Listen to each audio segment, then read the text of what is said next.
This is Ron Carter.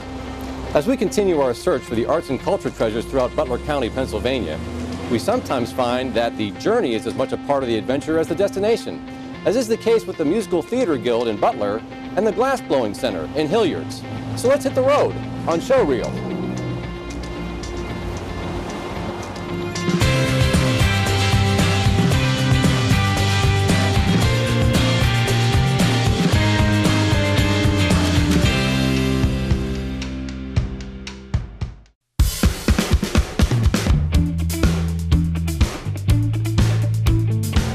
In Butler County, you might expect to find arts and culture venues in larger areas like Cranberry Township, Seven Fields, or Butler. In fact, the arts are thriving throughout the entire county, including the rural village of Hilliards. Welcome to the Glass Blowing Center.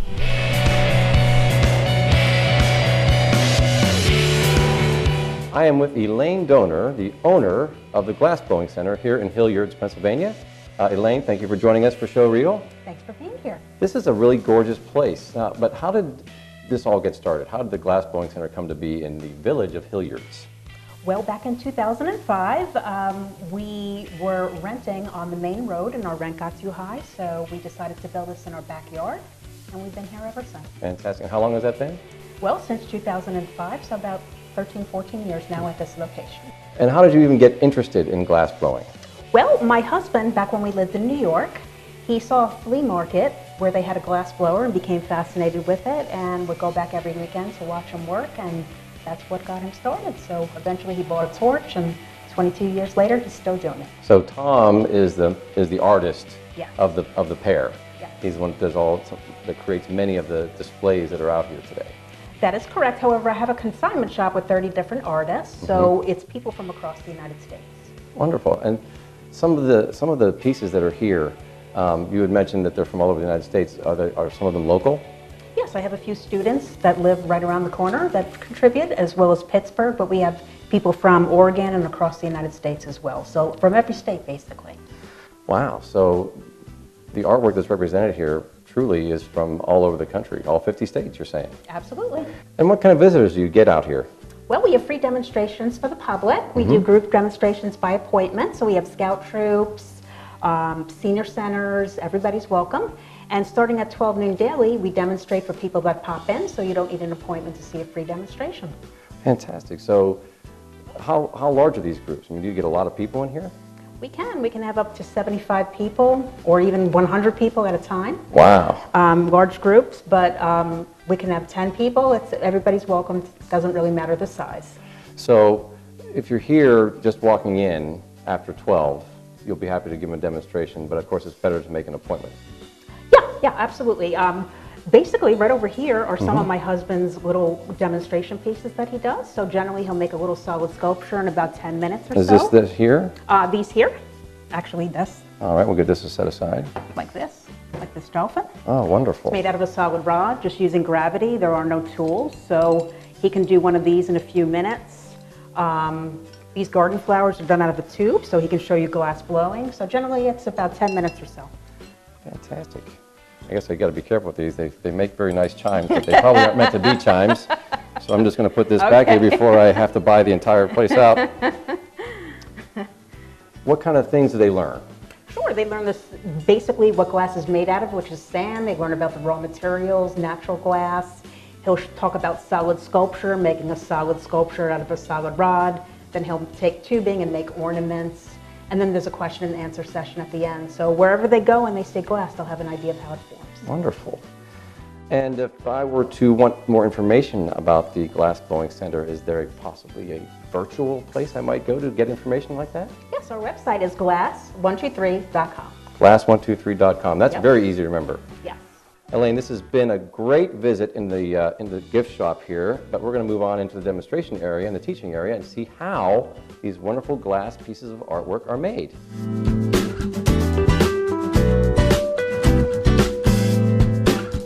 I'm with Tom Donor, the co-owner of the Glass Blowing Center here in Hilliards. And Tom, I understand you're kind of the mastermind behind all of this. Well, yes. It was kind of my idea in the beginning, and luckily I have a wife that, was very supportive, and she went along with my big, crazy idea.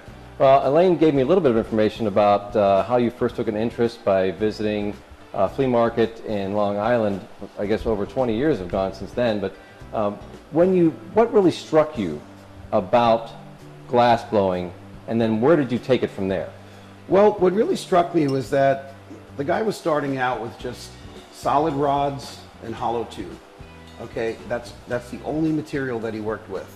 And he was making all kinds of crazy sculptures out of them, and it was just mind-boggling. And you know, you're watching them hold a solid rod and it turns to a liquid. When you remove it from the flame, it goes back to solid again.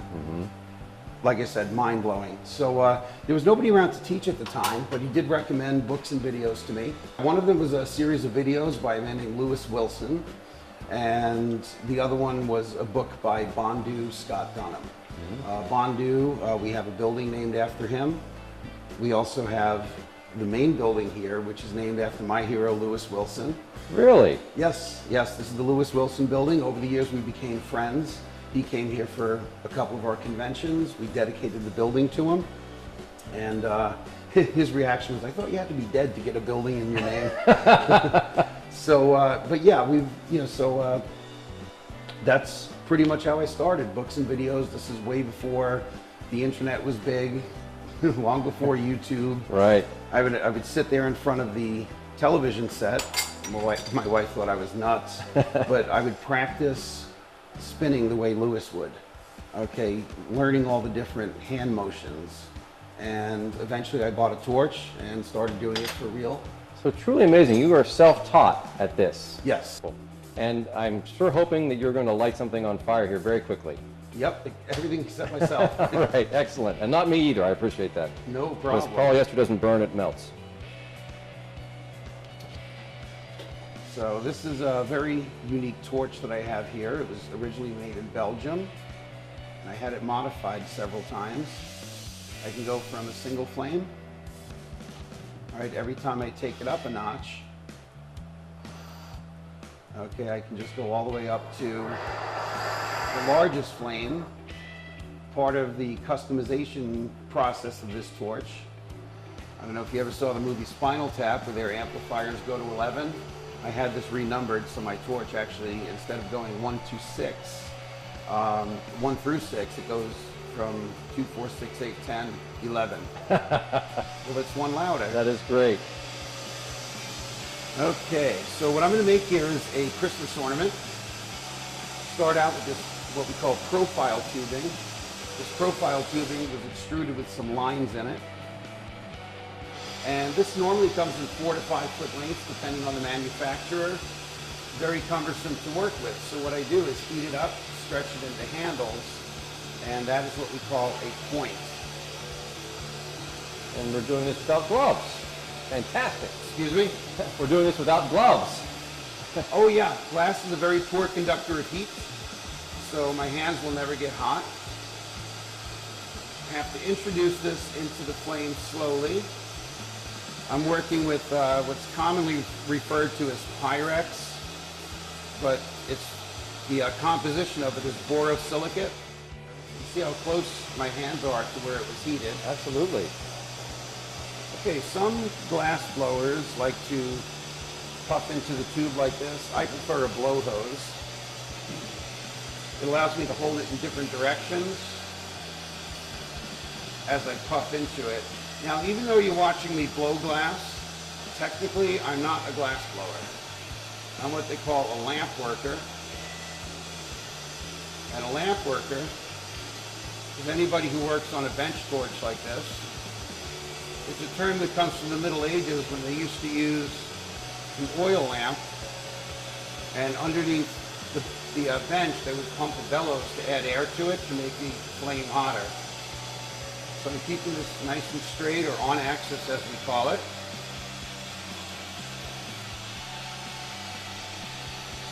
And what I like about the profile tubing is you can manipulate the lines.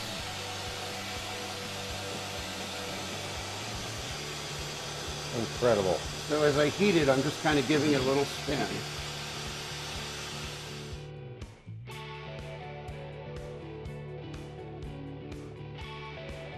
So what I did was I trimmed it off down there. Now this ornament actually came out a little bit lopsided, so I'm not really concentrating too much on the work. Not used to having cameras on. Apparently neither am I. Blow a hole through it. Get rid of that. These are called claw grabbers.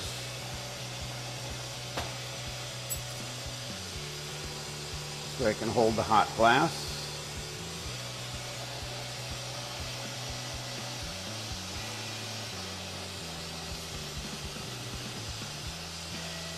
And what we have there is a basic teardrop Christmas ornament. And whenever that's finished, ornament cap. Wonderful. It's just that easy. It is truly amazing. What an amazing process. Now, you don't just create these works of art here, you teach how this is done. Yes, I do. Yes, we normally teach in the evenings from 5 to 7 or 6 to 8 p.m. This way, it's after hours, so I wouldn't be interrupted, so we can get my full attention. And 2 people at a time. What we do is we'll teach you how to spin, okay, how to gather up a solid rod. And then what we do is we add crushed colored glass to it, which is called frit, F-R-I-T. So you'll add the colored frit, we mix it around and finish it off with a loop. Okay, so we're making colored teardrop pendants. Wonderful. And from there you get to go home with 4, 5, 6 pieces that you make yourself. And do students, do they stay with you for long periods of time? You can take a class, just one-shot deal. Like we always get people Valentine's Day. That's always a couple's thing. Ooh. Yes. I'm gonna have to remember that. Yes. Every year somebody surprises their spouse and brings them here. So yeah, they can take one class, or if they really like it, they can come back and take multiple classes. And then we also rent bench space over here, and our torch space is only $7 an hour, and you can use our equipment and you can just play around and make things yourself. It's really amazing. So you will teach, but then you also have like larger demonstrations and field trips and things like that, right? Yes, the larger demonstrations, we consider it a free community service, and that's for scout troops, schools, senior centers, places like that, and we could fit up to 100 people in our demo area. But if even customers coming in off the street, okay, family, it doesn't matter. 2 people, they come in, they can look around the gift shop. If they want to see a demo, I'll fire up the torch and make a little something. And do you get large crowds here? Oh yeah, we actually had at one time we had a scout troop that was so large. They had to break it into 3 groups of 75 people each. Wow. Yeah. So you had to teach basically the same thing 3 times. Yes. And we also do children's birthday parties. Really? So, yeah, what we did was we had an 11-year-old girl here the other day. It was really great. She said it was the best birthday she ever had. What I'll do is I treat it like a demonstration where I'll make, a solid sculpture or something like that. And then I'll get the kid behind the torch and they get to play around with it. I closely supervise them. Children in fire. What could possibly go wrong? What could go wrong, right? And the best thing about it is there's no charge. No charge for No a birthday charge, party nope. like that. That's wonderful. So you have large groups in here for demonstrations. You teach one-on-one or 2-on-1, and then you can have birthday parties here, and the child gets to go home with something that they helped make at the very least. Yes. And there's no extra charge for that. And no extra charge. And they get the bragging rights. Because when they go to school, it's like, where'd you get that necklace? It's like, yeah, I just made it last night. That is outstanding. What a great place. And again, something that so many people probably doesn't even know existed until now.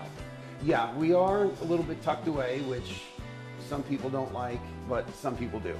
Tom, the Glass Blowing Center is a fascinating place to visit. I strongly Thank you. encourage it, and really, thanks for opening up your facility to show us around on Show Reel.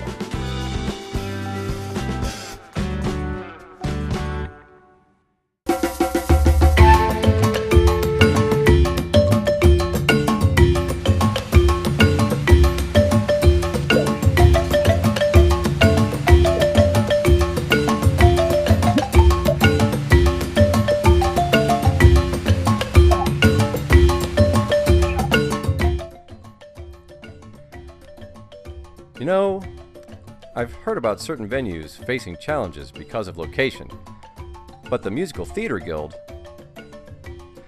that's a story unto itself.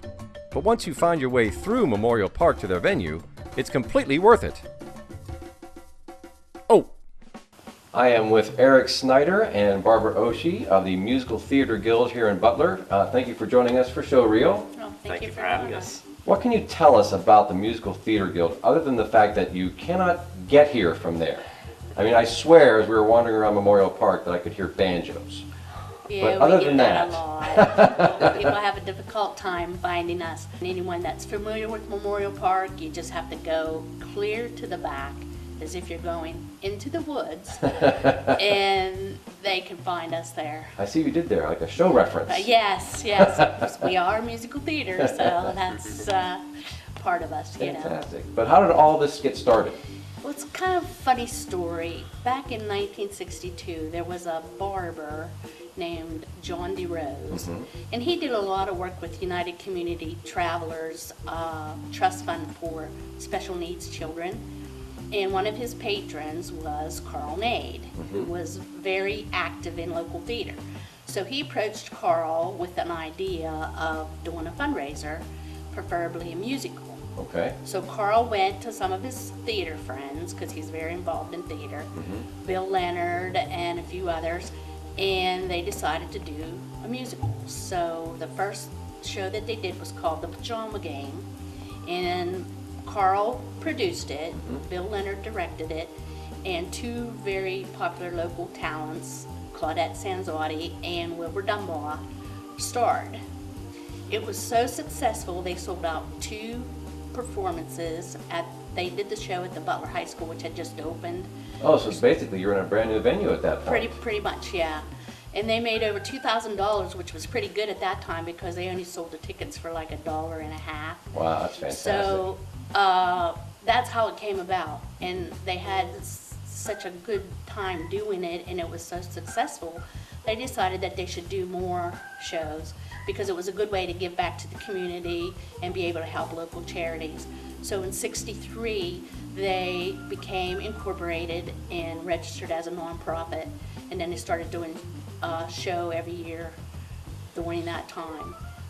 In 1969, Bill approached Bill Leonard, who was very prominent in this organization and is responsible for most of what we have today.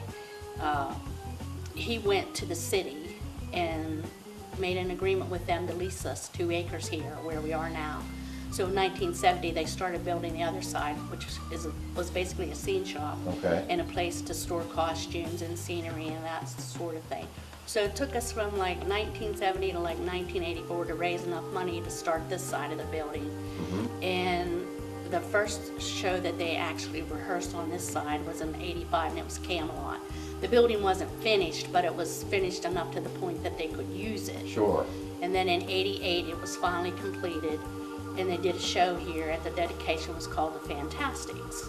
Okay, that's one of the longest running musicals in history, off Broadway. Right, and it worked out so well here that they thought, well, we should start doing a summer show here, because we still had doing the 2 shows at another venue, like either the high school or the college. So they started doing a summer show here then, which is a very small, intimate setting, and people started to really like that. So you've been doing a lot of performances here in this space. Now, as we look around, we can see that it's largely a big empty space. Right. So how does it work to create a show here?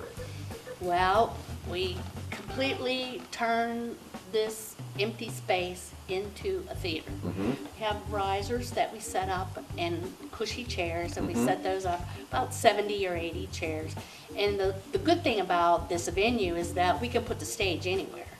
We could put it on either wall, or we could put it in the center, and we could put the seating around wherever we want. Well, that's a whatever very suits good the point. production. I mean, you're not restricted. You can make it a No. theater in the round. You No. could make it in any part of the area that just works for you for that particular show. Exactly, and we've had a pretty good success with our shows here, and a lot of people like to come here because of the intimate setting. You can really you feel like you're part of the show sometimes because essentially the actors are almost in your lap, and because it's so close.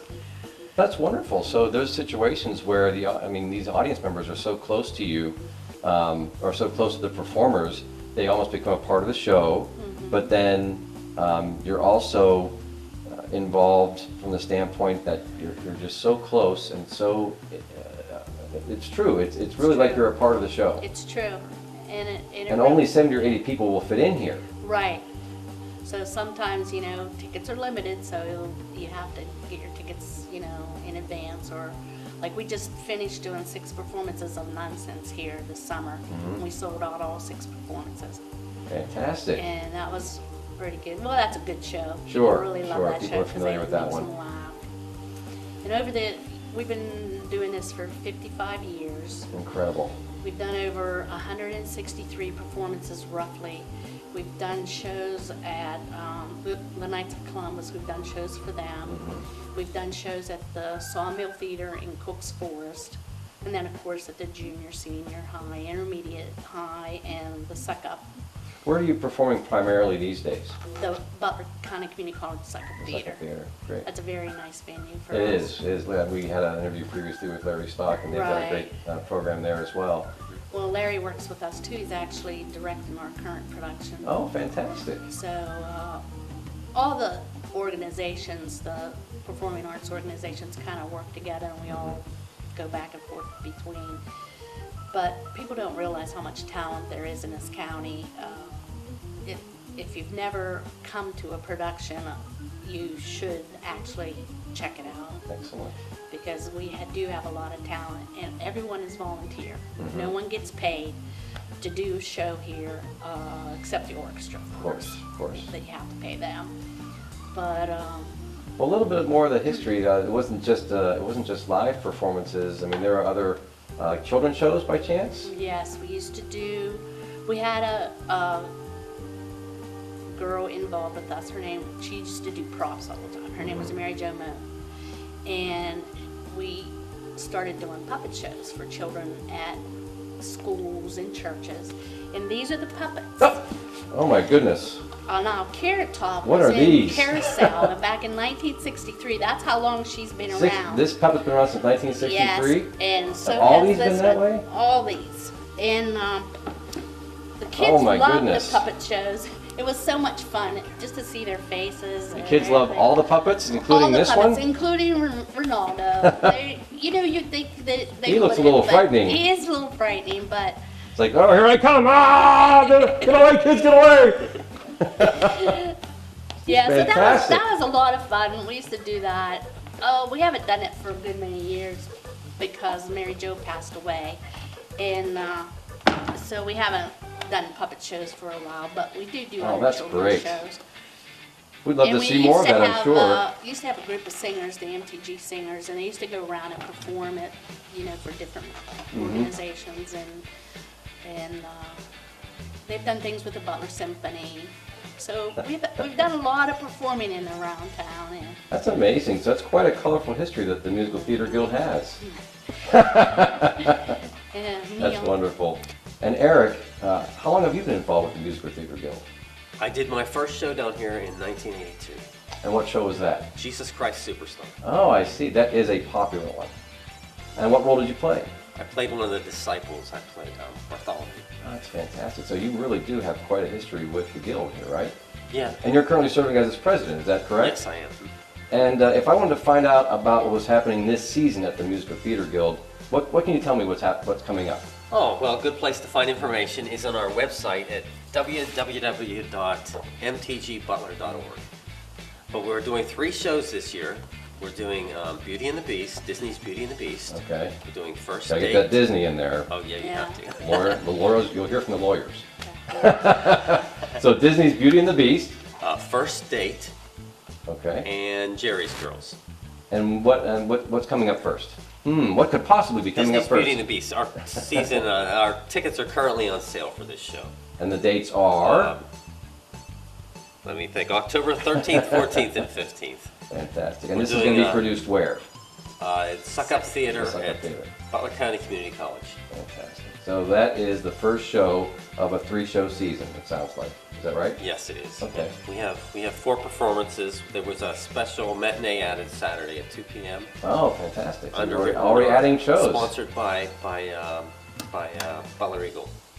Okay, oh, very And they have good. reduced children's prices for that show. Wonderful, wonderful. So after Beauty and the Beast, what's coming up? First date.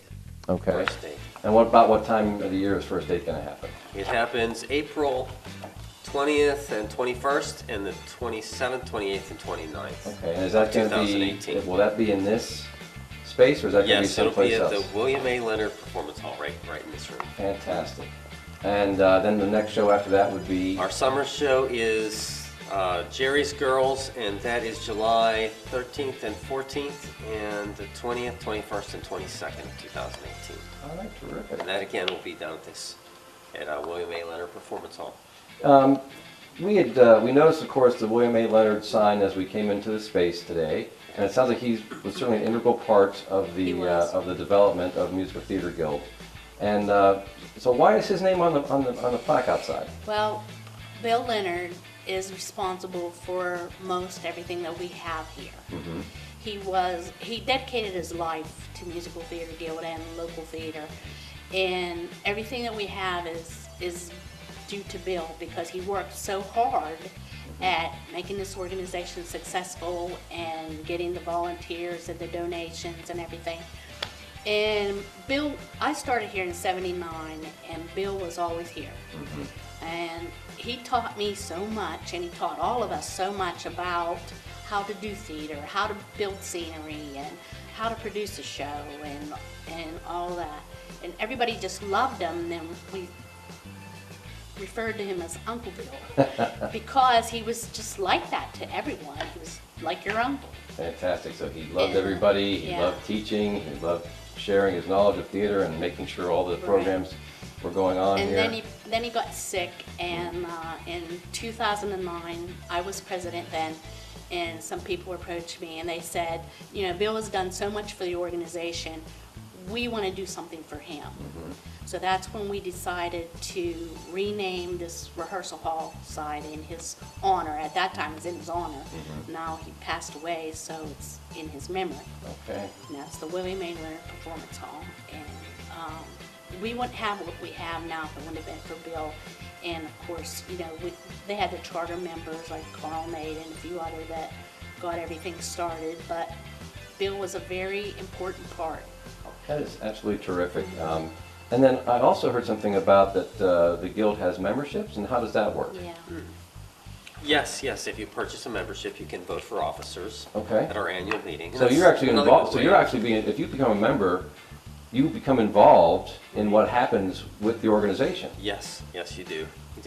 You get the opportunity to purchase your tickets early. Ticket sales open up a couple days early, and you get first choice in seats. If you purchase a membership, you get tickets with it, and that's actually a little bit cheaper than purchasing the tickets. Wonderful. So, Savings there. as a member, I can vote for board members. Yes. I can have a say in what's going on with the organization. I get discounted tickets for shows. Yes. And if I want to become a member, how would I go about doing that? You could download our brochure off the website. It's on the website at And that website again is? mtgbutler.org. mtgbutler.org. Well, it certainly sounds like you have a very, very robust program, a very rich and colorful history, and it's very exciting to have something like this here in the Butler area as long as you can find it. So it's wonderful. It's a great, great venue, very intimate space, rich history, and we're very excited that the Musical Theater Guild is here in Butler. We really appreciate you taking the time to talk about it on Showreel. Thanks so Thank much you. for your time. Thank you. Thank you.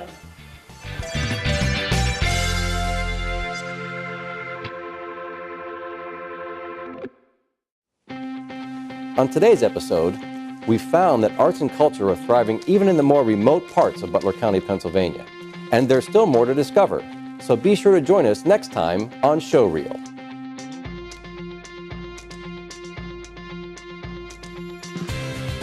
If you would like to find out more about arts and culture in Butler County, PA, be sure to visit the online calendar on the website of the Butler County Tourism and Convention Bureau.